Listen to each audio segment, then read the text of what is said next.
এর আগে আমাদের যে ব্যবস্থাপনা ছিল, যে ফোর্স ছিল, আমরা সকল ফোর্সকে তার নির্দিষ্ট কাজের ফাঁকে প্রত্যেকে যান চলাচলের ব্যাপারে সহযোগিতা করবে, এই কথাটি বলা হয়েছে, এবং হকার উচ্ছেদের ব্যাপারে ব্যবস্থা যে যেই কাজই করুক না কেন, আমরা যেই কাজে picket duty, mobile duty, foot patrol duty, যারাই যেই কাজটি করুক, তারা সেই কাজের পাশাপাশি আমরা সিসিতে লিখে দিয়েছি যান চলাচলে তারা সহযোগিতা করবে এবং হকার উচ্ছেদে সহযোগিতা করবে। আমরা 6 তারিখে সন্ধ্যায়, মানে 5 তারিখে তো আগামীকালকে 12টায় আখেরি মোনাজাত হবে। 6 তারিখে মাগরিবের আগেই আমরা মাঠ শুরাই নিজামি পুলিশের কাছে, প্রশাসনের কাছে বুঝিয়ে দিবে। আমরা সেই মাঠটি বুঝে নিয়ে আমরা একদিন বাফার পয়েন্ট রেখেছি, বাফার ডে রেখেছি। মানে 7 তারিখ আমরা মাঠটি আমাদের নিয়ন্ত্রণে রাখবো, পুলিশের নিয়ন্ত্রণে পাহারায় রাখবো।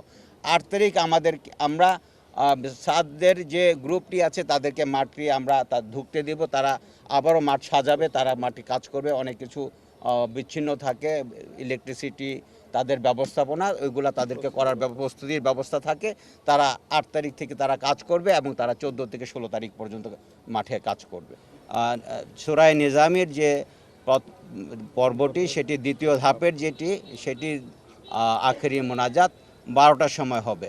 সেই জন্য আপনাদের মাধ্যমে সকলকে জানাতে চাই, আখেরি মোনাজাতে আপনারা শরীক হবেন। ইনশাল্লাহ আমরা নিরাপত্তা ব্যবস্থা রাখবো, সম্পূর্ণ নিরাপদে থাকবে সবাই।